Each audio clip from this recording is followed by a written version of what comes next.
চিৎকার দিয়ে বলুন না ইয়া রাসূলুল্লাহ, আর জবান খুলে বলুন না ইয়া রাসূলুল্লাহ। আসমান জমিন চন্দ্র সূর্য নক্ষত্র তারকারাজি গাছপালা তরুলতা ফেরেশতা কুল স্বয়ং আমার আল্লাহ আমার নবী আপনার নবীকে সালাম দেয়, সুবহানাল্লাহ বলুন। আর সেই নবী একটা খেজুর গাছকে সালাম দিলেন, এখানের মধ্যে হাকিকত আছে না নাই? আওয়াজ দিয়ে বলুন ঘটনা আছে না নাই? এক সাহাবী সদ্য মাত্র ইসলাম গ্রহণ করলেন, নতুন মুসলমান হলেন, আল্লাহর নবীর কাছে এসে বললেন ইয়া রাসূলুল্লাহ, ইয়া হাবিবাল্লাহ, নবী গো আমার সালাম আপনি গ্রহণ করুন। ইয়া রাসূলুল্লাহ, ইয়া হাবিবাল্লাহ, আমি সদ্য ইসলাম গ্রহণ করেছি, সবে মাত্র ইসলাম গ্রহণ করেছি, মুসলমান হয়েছি।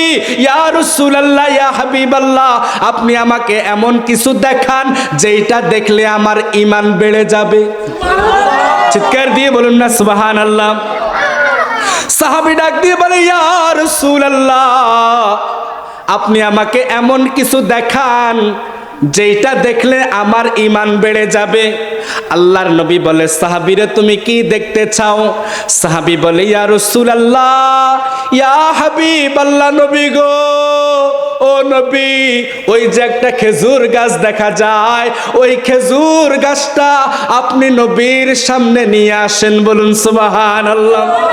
নবী আমার ডাক দিয়া কয় সাহাবীরে খেজুর গাছের কাছে যাও। সাহাবী খেজুর গাছের কাছে গেলেন, সাহাবী খেজুর গাছের কাছে গেলেন।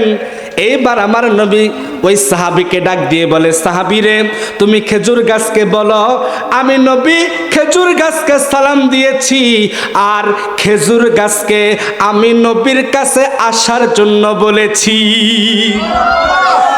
সাহাবী খেজুর গাছের দ্বারে যাইয়া খেজুর গাছের ডাক দিয়া কয় খেজুর গাছ রে, আল্লাহর নবী তোমাকে সালাম দিয়েছে, সালামের জবাব দাও। সালাম দিলে সালামের জবাব দেওয়া লাগে কিনা? কথা বলুন, সালাম দিলে সালামের জবাব দেওয়া লাগে কিনা? সালাম দেওয়া সুন্নাত, সালামের জবাব দেওয়া ওয়াজিব। কথা বলুন ঠিক কিনা? আপনি কাউকে সালাম দিয়েছেন, সে যদি আপনার সালামের জবাব না দেয় সে ওয়াজিব তরক করলো, কবিরা গুনাহ করলো। এই জন্য আমার বাবারা কাউকে যখন সালাম দিবেন সে যেন আপনার সালামের জবাব নেয়। আপনাকে যদি কেউ সালাম দেয় সালামের জবাব দিবেন, সালামের জবাবটা শুনিয়ে দেওয়া ওয়াজিব। সুবহানাল্লাহ। অনেকে আছে মাথা ডুলায়, আছে না নাই? অনেকে আছে মাথা ডুলায়, আবার অনেক আছে মাথাও ডুলায় না, কি হেতেরে সালাম দিয়েছে না জিনবুতরে সালাম দিয়েছে এত কইতো হইতো না। কথা কন ঠিক কিনা? সাহাবী ডাক দিয়া কয় খেজুর গাছ রে, আল্লাহর নবী তোমারে সালাম দিয়েছে, সালামের জবাব দাও। খেজুর গাছের জবান খুলে গেল মানুষের মতো। সুবহানাল্লাহ। খেজুর গাছ সালামের জবাব দিলেন। সাহাবী ডাক দিয়া কয় খেজুর গাছ রে, আল্লাহর নবী বলেছে তোমাকে আল্লাহর নবীর কাছে যাওয়ার জন্য।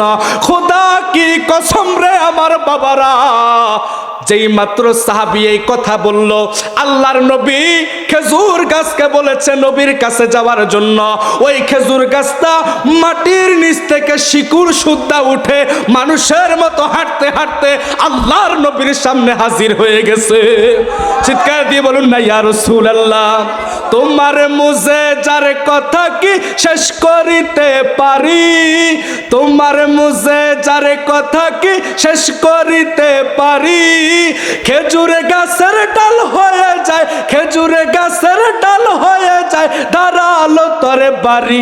আমরা তোমার ভিখারি, আমরা তোমার ভিখারি, আমরা তোমার ভিখারি গো নবী তোমার ভিখারি, আমরা তোমার ভিখারি। ও গো নবী প্যারা নবী তোমারি দরবার, যেথায় গেলে একবার যেতে চায় বারে বার। দু জাহানে চলে নবী তোমার জমি জমিদারি, দু জাহানে চলে নবী তোমার জমিদারি। আল্লাহ সব কিছুর মালিক, তুমি বন্টনকারী। আমরা তোমার ভিখারি, আমরা তোমার ভিখারি, আমরা তোমার ভিখারি গো নবী তোমার ভিখারি, আমরা তোমার ভিখারি। তোমার ক্ষমতা চলে আসমানে শুধু জমিনে নয়, তোমার ইশারায় মাগরিব থেকে উল্টায় আসর হয়। সুবহানাল্লাহ। তোমার ক্ষমতা চলে আসমানে শুধু জমিনে নয়, তোমার ইশারায় মাগরিব থেকে উল্টায় আসর হয়। তোমার মুজেজার কথা কি শেষ করিতে পারি, তোমার মুজেজার কথা কি খেজুর গাছের ডাল হয়ে যায় দাঁড়ালো তরে বাড়ি।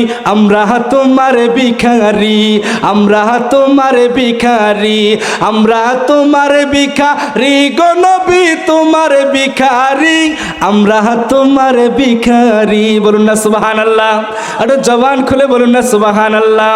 খেজুর গাছ আমার নবীর সামনে এসে দাঁড়িয়ে গেল, সাহাবী আশ্চর্য হয়ে গেলেন, ডাক দিয়ে বলে ইয়া রাসূলুল্লাহ, ইয়া হাবিবাল্লাহ।